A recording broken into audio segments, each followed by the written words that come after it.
Welcome to Straight Talk on Retirement, your no-hype source for financial advice and making informed choices about your retirement planning. Get on the phone to talk today at 969-KTRS. The opinions voiced in this show are for general information only and are not intended to provide specific advice or recommendations for any individual. To determine which investments may be appropriate for you, consult with your attorney, accountant, and financial advisor or tax advisor prior to investing. Securities offered through LPL Financial, member FINRA SIPC. Investment advice offered through Private Advisor Group, a registered investment advisor. Private Advisor Group and JBL Financial Services, Inc. are separate entities from LPL Financial. Now, here are your retirement coaches, Jeff and Aaron Lapidus. Well, hello, St. Louis, and welcome to Straight Talk on Retirement. You're live and local, St. Louis's favorite financial call-in show. I'm Jeff Lapidus, president of JBL Financial Services. Our offices are located in beautiful downtown Olivet, Missouri. I'm a 40-year veteran of the financial services area, a fee-based financial planner and wealth manager. And I'm joined this week and every single week, almost every single week, by my very favorite, oldest, prodigal daughter, Aaron Lapidus, who also is a fee-based financial planner and wealth manager. And we help our clients make smart choices about their money. The way we do that is by designing a game plan, a written step-by-step strategy, a real game plan that has several goals in mind. First is to preserve, protect, and prudently grow the assets our clients have taken their entire lifetimes to accumulate. Second is to deliver a reliable stream of income, one that they can count on, so they can do all the things they like to do during retirement. And third is cost-effectively addressing their health care needs, like helping individuals enroll in Medicare and choosing the right plan to supplement their medical coverage. And then when they're done enjoying their assets during their lifetime, we show them how to pass them on to the people they love, whether it's their spouses or children, grandchildren, churches, or charities, whoever it might be, with Uncle Sam or the tax courts taking a big bite out of their money. And as their wealth managers, Aaron and I watch their money every single day to make sure they're staying on track. And that's why they call us the retirement coaches. Babe, good morning. Good morn. It's another beautiful day in the neighborhood. Thanks so much for everybody. Clients, prospective clients, new listeners. Thanks for tuning into our show today. We hope to give you a lot of fun information and answer your phone calls. We know you have a lot of things on your mind, so let us know what they are. Give us a phone call today, 931-5877, star 5877 for your cell phones, or 84126 from the text line. We get a lot of texts lately. We do get a lot of texts. It's nice. But we also like to hear your voices. So either way. Exactly. Our phone lines. Out. Please do. Our phone lines are open. We are live and local. And just as a reminder, all of our clients, they're folks like you. They're our listeners. They're 55 and older. They would like to retire, or they're already retired. And as Aaron mentioned, we create a game plan for them with the goals of having a fun, financially secure retirement. And that's all fun to do. Indeed. There are ways, if you'd like, to keep in touch with us during the week, and my daughter Erin will regale you with those. That's right. Just log onto our website, jblfinancial.com. From there, you can click in the upper right-hand corner that says Contact Us. You can send us an email, request a coaching session, ask a question, make a comment. Or you can click in the lower left-hand side of the screen, click Sign Up, and we will send out our monthly newsletter to you by email every single month. And Aaron and her staff do keep the last 6 to 8 months of those archived for your viewing, printing, and downloading convenience. And we are midway through. We are midway month through. Number 8. That's right. The other ways that you can keep in touch with us are through Facebook. You can friend us, JBL Financial, or on Twitter. You can follow us, JBL Financial. We try and post information that is not only financial planning related, sometimes investment related, but oftentimes community things that are going on in the bi-state area, both in Missouri and across the river. And it's all fun. And again, most of the questions that we receive through the Contact Us section do show up on the show. That's right. Because they're important questions. At the same time, this is also used, not exclusively, but a lot of times to set up a coaching session, which we love to have with folks.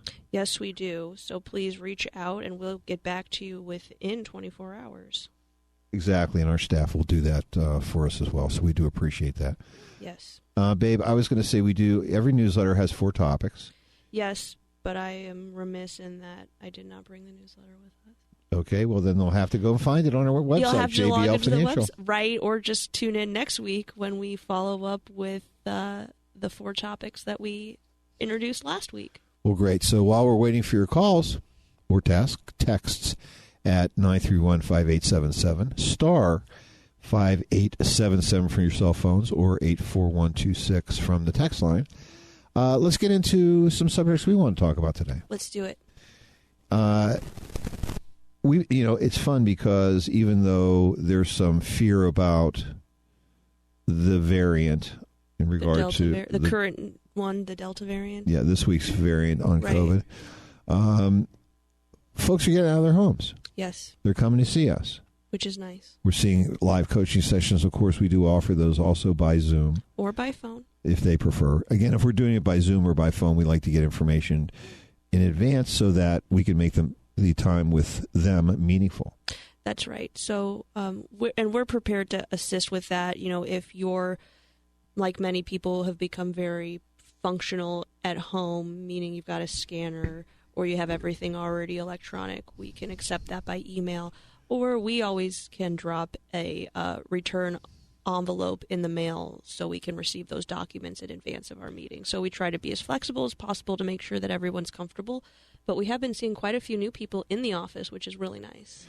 And the number one question, it's always been the number one question, which is, am I a retirement rock star? It's a great question. Yeah, it is. They want to know, are we rock stars in retirement? We can certainly talk about what a rock star is later, but let's talk about a few that we uncovered this week. Out in St. Charles. For us, it's out in St. Charles because we're in St. Louis County, right? Fair enough. Right. We met Paul. Paul's 63, and he works for a major aerospace firm that used to have their headquarters here but moved it to Seattle.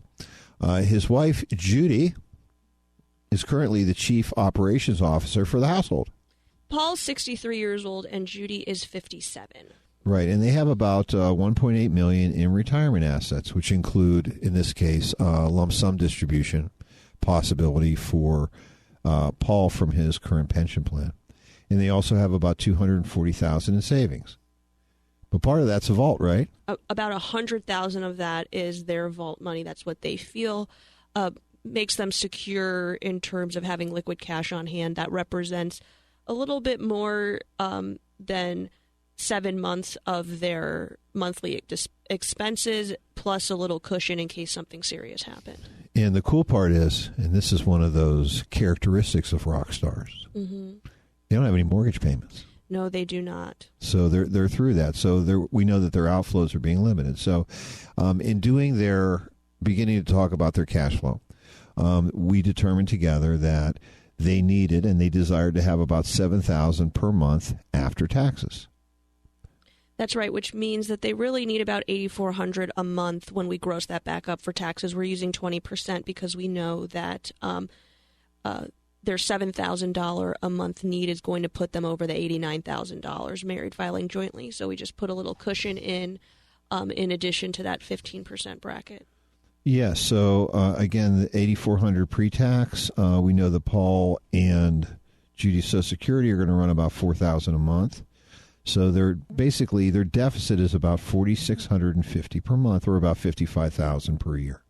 That's right. So if we had a lump sum of capital that we wanted to live off of the interest and the earnings of, and trying not to deplete the initial investment, we think that using a 4% rate of withdrawal is prudent. So in order to generate about $55,000 a year, we're going to need $1.4 million. We like to call that the milk money. That's right. That's how much we know that we need to set aside in order to generate that 4%. Right. So anything in excess of that would make them rock stars, etc. So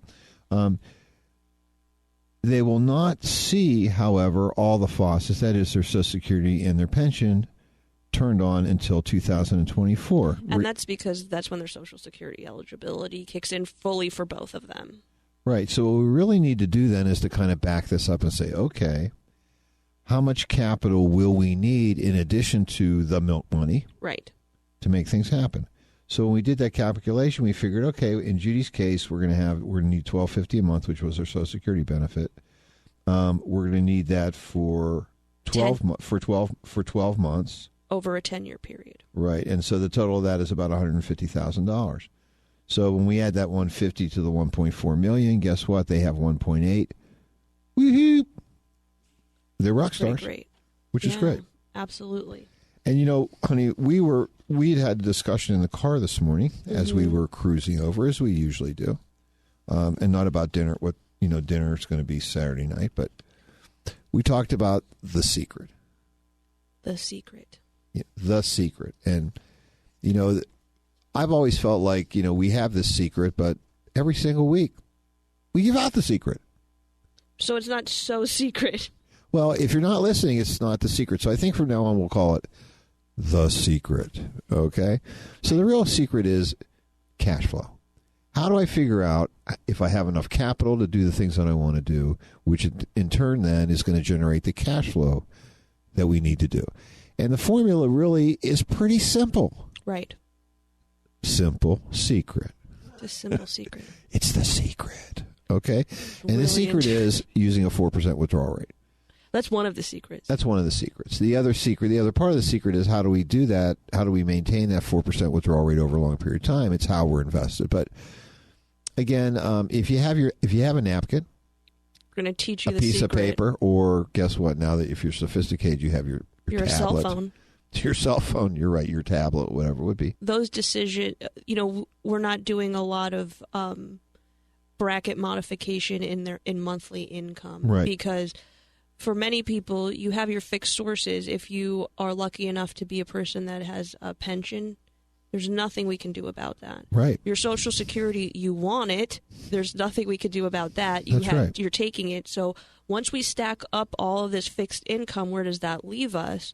Well, it just depends upon how much more you need every month in order for us to determine, do we really want to use part of your after-tax assets to create monthly income, or do we reserve those for your large capital expenses when we know we need $40,000-$50,000 at a clip in order to do home remodeling, or maybe you're purchasing a boat, or we've had a lot of RV purchases recently from clients. Maybe that's how we're helping to moderate your tax bracket down the line. Yeah, and as you know, this morning, honey, you handed me a fun one, which was we got a wedding invitation. Yes! Which was nice from for the child of one of our clients.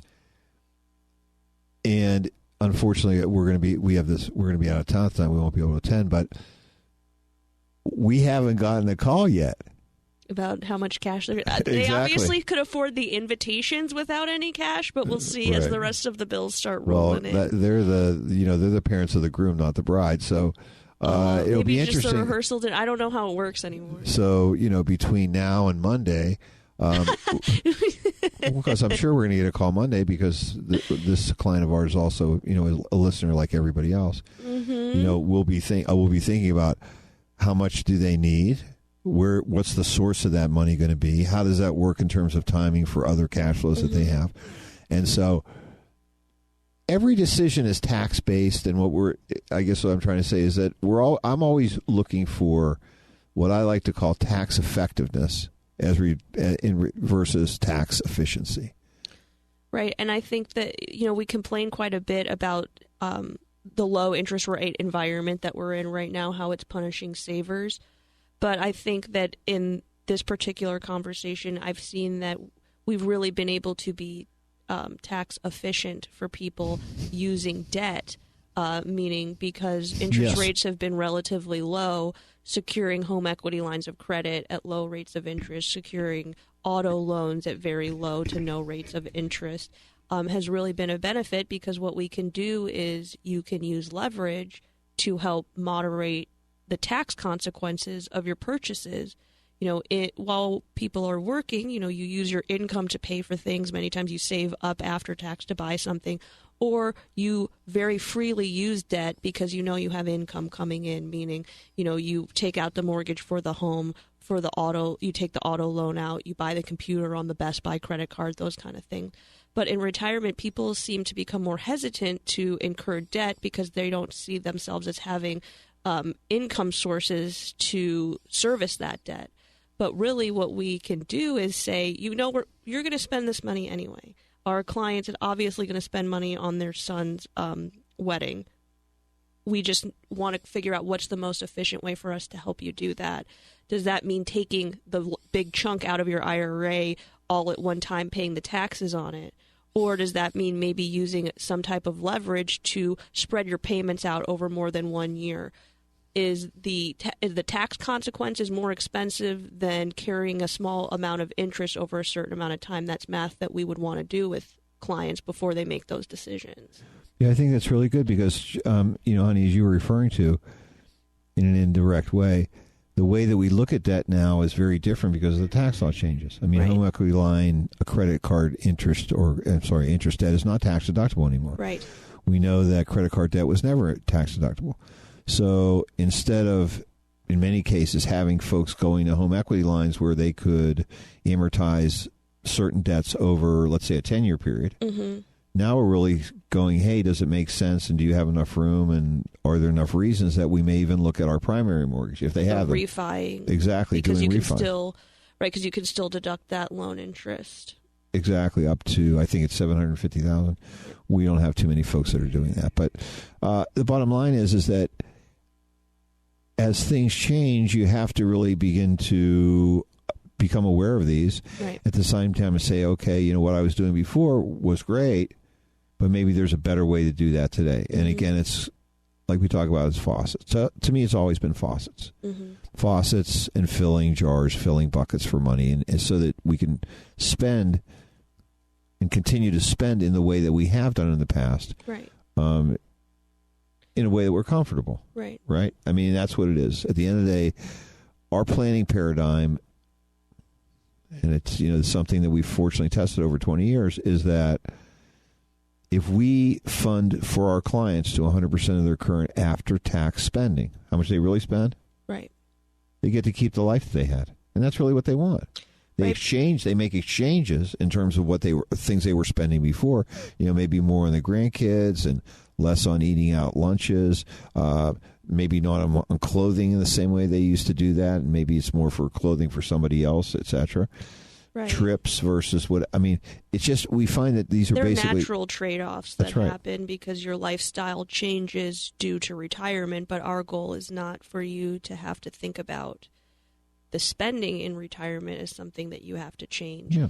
And we find that people don't change that much, meaning what you spend now most likely is what you'll be spending later. We don't see people go from the people don't spend more. No, and also people don't necessarily spend less either. The Right. idea that, somebody would go from the reliable Toyota Camry to the Ferrari just because they've retired, it really isn't the case. And also the same way in the reverse. Somebody doesn't go from the Ferrari to the Toyota Camry just because they've retired. So our goal is to keep you in the same lifestyle that you had, and the way that we figure that out is by the special secret. The simple secret, The rather. simple secret, right. And what I have found as enlightening, and I won't say curious, but it's enlightening, is that, and again, if you can visualize this, and you may, if you're retired, you would probably agree with me. If you're thinking about retirement, this is something I would take with you. When we're going to work, we effectively have blinders on. And I like to think about that in terms of spending and deals. You're getting deals for, I don't know, for this 2 trip for or that 1. trip or Yeah. that restaurant or this restaurant. Pasta House happens to be one of my staple restaurants. Right. And by the way, you all can come back and sponsor the show if you want. But it's interesting is that I've always, is that I go in whenever we want. I usually pick it up and take it home for dinner for Aaron's mom and me. And they always have specials. Tuesday is this, and right, Sunday unlimited is, pasta, or this whatever. is the kids, whatever. And I swear to God, I don't pay any attention to these, or I'm always in there going, God, I'm dumb. Why didn't I come in here on Tuesday? Because I just don't. And every Tuesday you forget and go somewhere else. Right. But what I find is curious is that, and interesting is that when you have the time. Well, then you plan your time around the deals. Right, exactly. And so on Tuesdays when you go to Pasta House, you also go to the other stuff that's around Pasta House to run your errands. It becomes a game. Saving money is a game. And we've had many clients who come to us, and we don't encourage this, but they come and say, hey, we've been able to say, we've done this, this, and this, and guess what? Now we're spending it on this, this, and this, which is just wonderful. Or it gives them the peace of mind that, hey, they've had the time to do what they couldn't do or didn't have the time to do while they were working, which is really focus on what they're spending and decide if that's what they want to spend it on. Because we never put value judgments on how or what or when. That's Susie Orman's job. That's our not clients spend their money. Right. But if they make the decision that they want to change something, usually they don't say, oh, lower our distribution. We don't need the money. They just spend it on something else. At the very end of the day, if we're identifying spending in a realistic way, we're funding that spending. We're also then using a prudent rate of withdrawal, as Aaron referred. You want to think of it as like the interest on your investments, not eating into our capital. Also investing in a way that gives us an opportunity to earn more over a long period of time than our current withdrawal rate. People are comfortable. That creates the comfort in retirement, the comfort for cash flow. So that's the secret, folks. A lot of moving parts in here, but realistically, it's understanding your spending, being realistic about it. If you're doing this, if you happen to have a spouse or a significant other, assuming you're not alone, partner, whatever. It's hard if you're alone. It's a little more difficult because you don't have anybody bounce these things exactly. off of. If you're realistic about what you're really spending, and you fund to that, you'll be in a very good place. And what we have found with folks is that virtually everyone, unless they really can see that they're truly rock stars and they're feeling like they're rock stars, they're convinced to do that. What happens is they're a little anxious. They're not getting that paycheck every 2 weeks, etc. We're now in a position where we have to create that for them, and they see that happening. And over a period of time, as they see their money, hopefully, continue to grow, maintain while we're making these withdrawals, they become more confident about their situation. That doesn't make them spend more. Doesn't make them change their lifestyle, but what it does is it leads to some other conversations we're going to have today, right? That's right, as opposed to saying, and we hear this often, the kids will get whatever they get. Right. That's what they all say when they start. Right. By the time 10 years from now, guess what they're saying?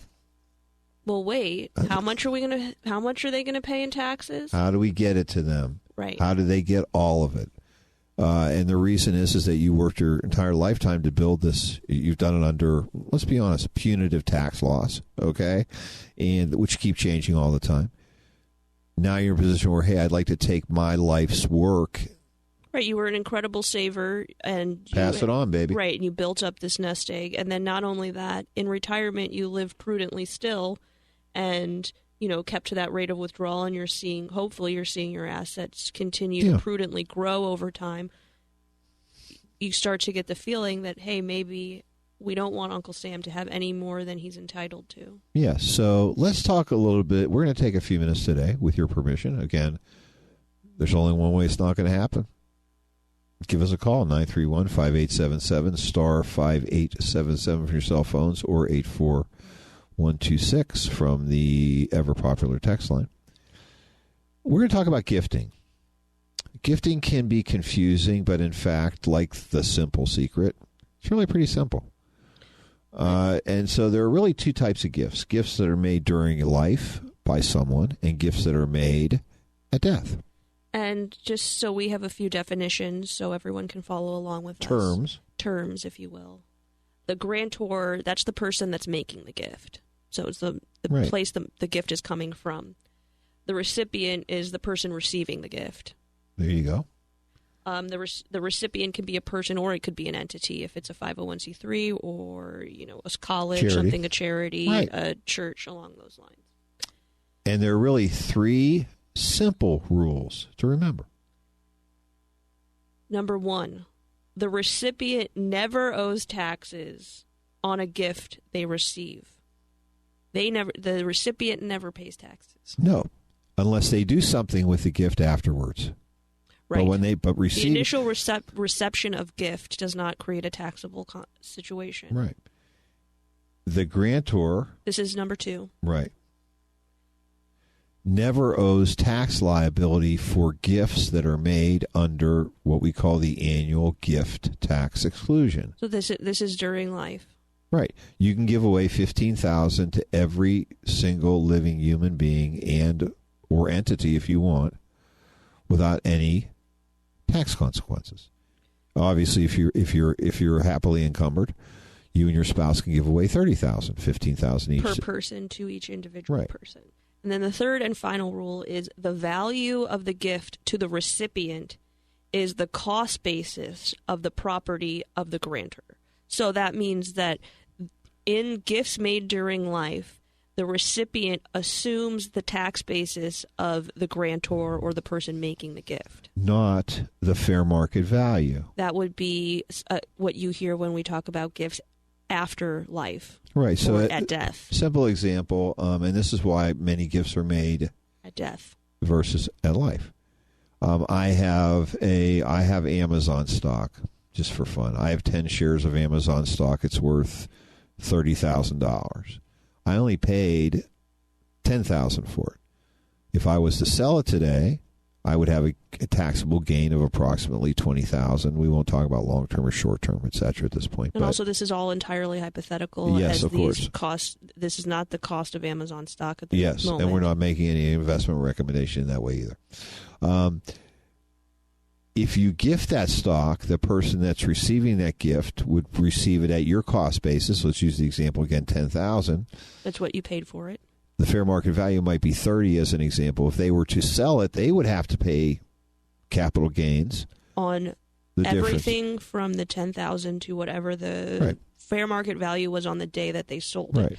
So they don't get a new cost basis simply because you gifted it to them. They're going to inherit your cost basis. Right. Now, gifts that are made at death, at least under the current tax law, are done on what we call a step-up basis, which means that Using the that same recipient, the example. recipient receives the gift at the fair market value on the date of death. Right. So using that same example, it would be anything above the $30,000 price is what you would pay taxes on. If they were to sell it sometime later. Right. Again, just as a summary here, people receiving gifts never pay taxes on receiving a gift. People giving gifts, we forgot to mention, don't get tax deductions for giving gifts unless they're done to charitable organizations. Even though you might think your kids, no, not my children, Never. not my wonderful 2 daughters, are considered, if you make gifts to children, those aren't, they're not tax deductible. Sorry. Right. And again, they receive them at your cost basis, not a fair market value. Do we want to do a scenario 1 or scenario 2 here, honey? Let's do them both. Okay, we'll go for it. So we received a call from John. They just sold 20 acres of land to their brother-in-law. So John's just sold 20 acres of land to his brother-in-law, and he wanted to know what taxes he is going to owe. John and Sally received the 20 acres of land from her dad 20 years ago, and they just sold the 20 acres to her brother for $40,000. So they received it 20 years ago. And we're assuming this is during life. It wasn't at death. Correct. That dad hadn't died. Right. Right. So first we need to determine what was the basis of the property at the time of the original gift. So we have to find out from John and Sally, when Sally's dad gifted them the 20 acres, what was the cost basis? Which might be tough. because it happened 20 years ago. Well, not only that, but we don't know if Dad's received this acreage as a gift at death from his parents, or if there make is it more an additional complicated cost basis involved. Right. Is that Dad's cost basis wasn't even what we think his cost basis is, because he actually received it at his mom and dad's cost basis if the gifts were made during her lifetime. Here's the other problem. If you cannot establish a cost basis, and this is true of properties or securities, if you cannot establish a cost basis, then the IRS does you this really nice favor and says then 100% of it is considered gain. You get a zero cost basis. Right. And, where this difficulty is more common, we see, is with securities. Up until about 5 or 6 years ago, custodians were not required to retain the cost basis of securities in the accounts. And if you were moving from, and we've had this obviously happen, most of our clients have had other folks they worked with before us. So what's happened is we're inheriting cost basis data or the lack of cost basis data on securities into their accounts. Right. Or, we have quite a few clients that mom and dad gave them shares of this or that during life. It was a gift for them to start accumulating some savings for themselves. This happened 20, 30 plus years ago. It's been accumulating. It's been growing exactly what mom and dad wanted to happen. The problem just now becomes no one knows what the cost basis originally was. Right, because then, in theory, you should be able to add the accumulated dividends, which you were paying taxes on the whole time, to that cost basis. Don't know how to do that. So you've got a real mess. How do you clean it up? Well, there's two ways. You can get the cost basis data. If you can. But if you can't, there's two things you can do. Number one is you can gift it to charitable organizations, which alleviates your tax burden because you get to take a deduction for the fair market value of the security that you're donating. The place that is receiving it doesn't pay taxes because they're a 501c3 or another charitable organization. Or you wait. Or you wait and you designate that as at death gifts that you'll be giving to family members, potentially children, in that they'll get the step up in basis. The other thing, and this is kind of a side note because it's not about gifting, the other thing that we often do for individuals that have accumulated securities that we cannot find the cost basis of, instead of continuing to reinvest dividends into whatever security that happens to be, we request that the custodian convert that to, instead of automatically reinvesting dividends, having those go to cash, because that way you have to pay taxes on it anyway, but instead of accumulating more inside of something that you're going to be then paying taxes on again if we ever sold the security, we're kind of putting the fire out. Yeah. Well, certainly we're leaving it, it's controlled. Controlled burn. Right. Yeah, and in many cases then you're also able to diversify your portfolio into something a little different. Or if you happen to be taking income, that could be a place that we start garnering some of it from. So, again, the cost basis stuff can be kind of tricky. Let's go to scenario 2. I'm giving $1,000 each year to my church in cash. Is there a more effective tax? Is there a more tax effective way to do that? And the answer is, woohoo! Of course there is. Yes, and so now it really depends upon how old you are. Right.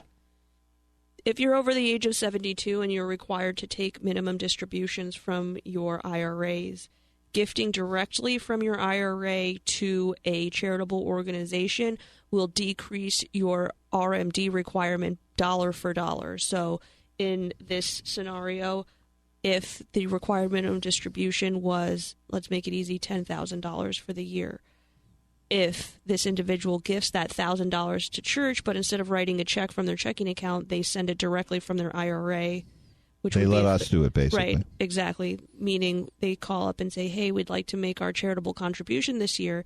They provide us the name of the charity plus the address.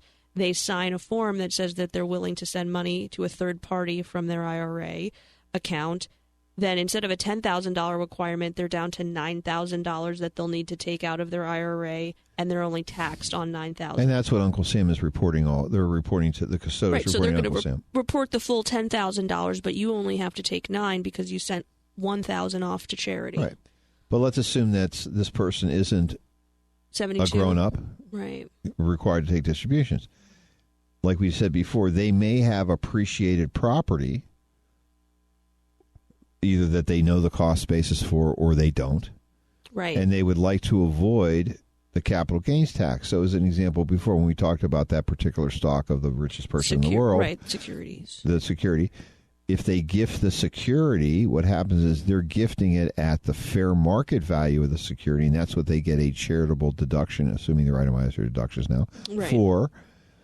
When the charity receives that security, they're selling it. They're not paying taxes. Right. And they have the money. So it works for even never give cash. Is that a good way of putting it? We right. really rarely ever give cash. I mean, you don't have to be in a situation where you don't know the cost basis of a security, be it property or security, in order to do this, because many people over the course of time accumulate securities that have highly appreciated. Well, if you were planning to send $1,000 anyway, you can send $1,000 worth of that security, and you've essentially done the same thing, but you avoided any tax consequences for yourself.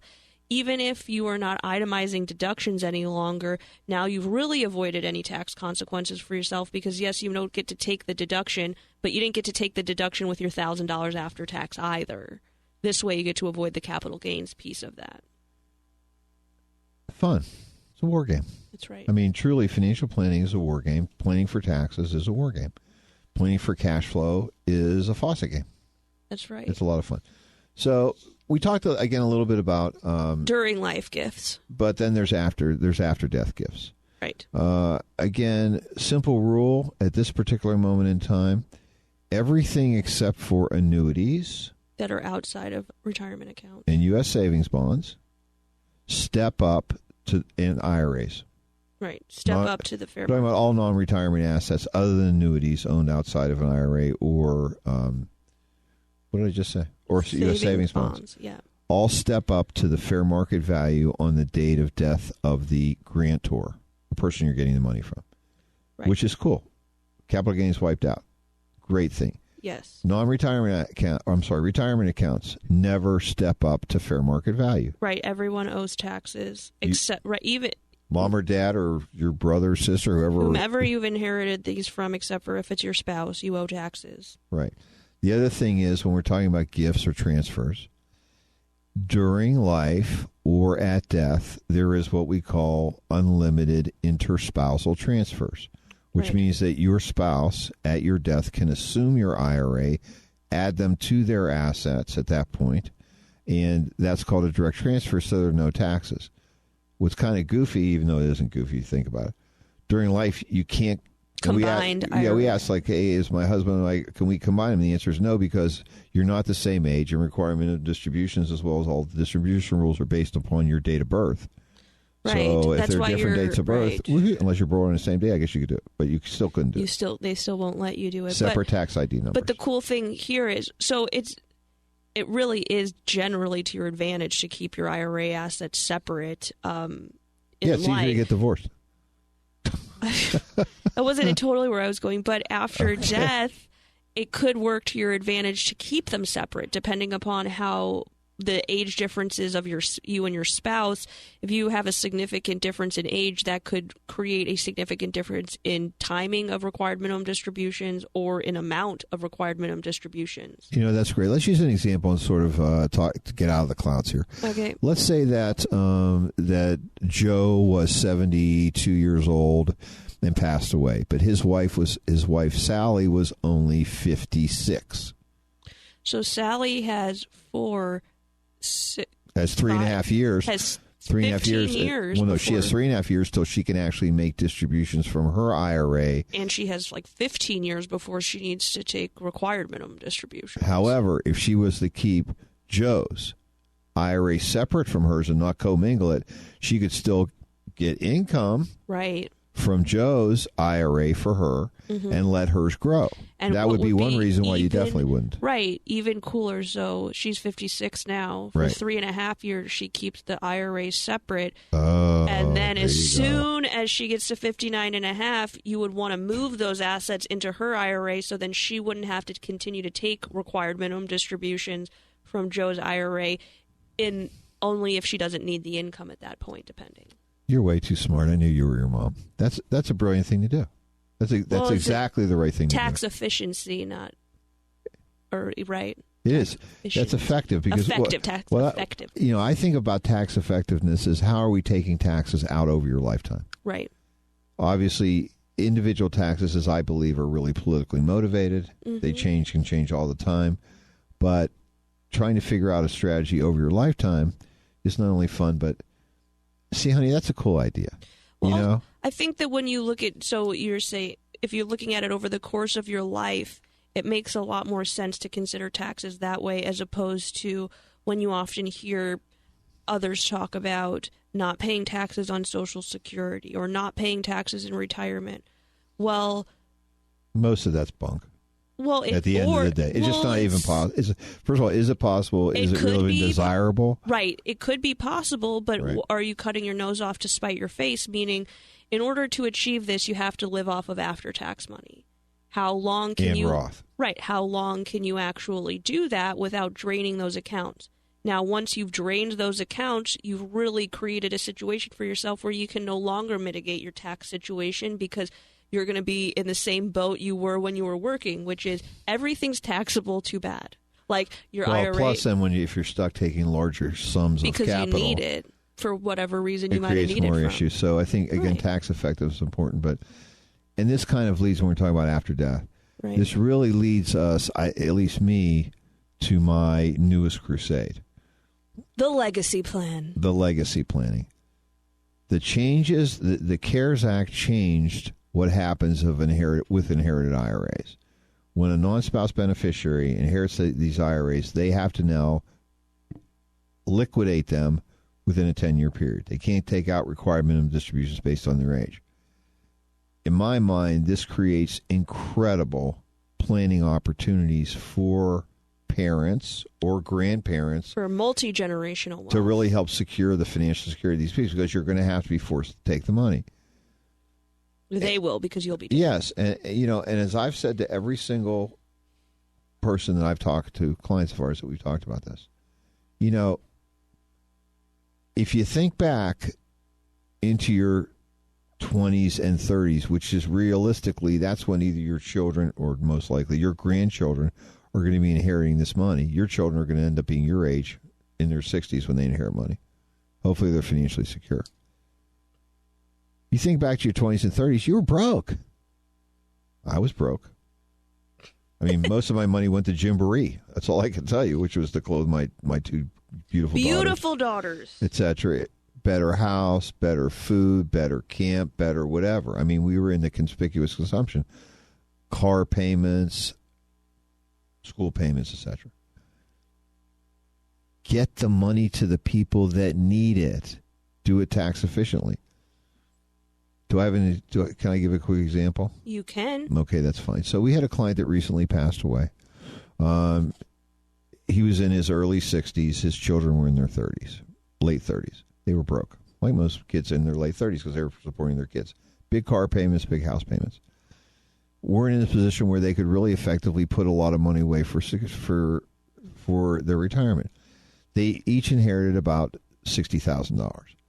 The cool part is that half of this was in IRAs, the other half wasn't. So what we did was I encouraged them, and they agreed, to take Dad's IRA money home over a 10-year period. Take $6,000 a year out.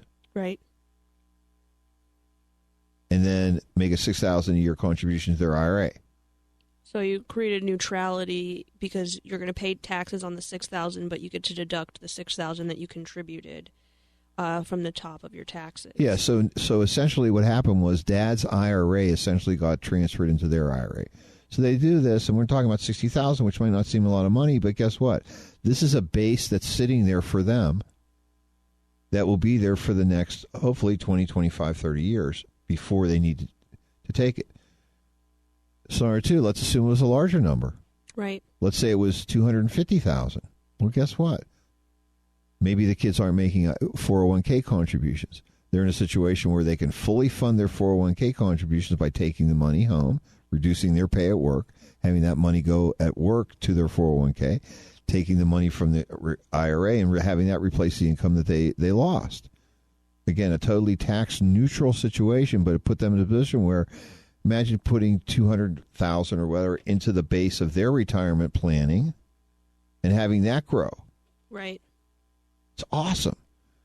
What could those kids then do? What could they then do with the money if they were making IRA contributions? What could they then do? Where could they then direct that to? A better life, better food, better camp? Who knows what it would be? Be all kinds of fun. But the landscape is changing. And as advisors, and hopefully your advisor is, if you have one, talking to you about how can you take advantage of the game as it's changed, because tax planning is truly a game. Most important part of any game is you have to follow the rules. The rules are there, they're fair, and they're easy to deal with, right? That's right. How are we doing on time? Just got about 1 minute left. Well, you know what we have to do then? What's that? We have to recommend that people do two things. Number one is go to our website, jblfinancial.com. Click on that Contact Us section if you're 55 and older. If you're within 5 years of retirement, you're thinking about retiring. Maybe you've listened to the show either the first time or for some time and said, you know what? Time to see the coaches. Easy to do. Give us some information. We'll be happy to send that to you. We'll be happy to have our staff contact you for a free coaching session. They're generally at our offices, our new world headquarters and all of that, 9300 Olive, just 2 blocks west of 170 on Olive. See you next week. The opinions voiced in this show are for general information only and are not intended to provide specific advice or recommendations for any individual. To determine which investments may be appropriate for you, consult with your attorney, accountant, and financial advisor or tax advisor prior to investing. Securities offered through LPL Financial, member FINRA SIPC. Investment advice offered through Private Advisor Group, a registered investment advisor. Private Advisor Group and JBL Financial Services, Inc. are separate entities from LPL Financial. This is Jeff Lapidus, the Retirement Coach. We'll be back next week at 10 a.m. here on the Big 550 KTRS.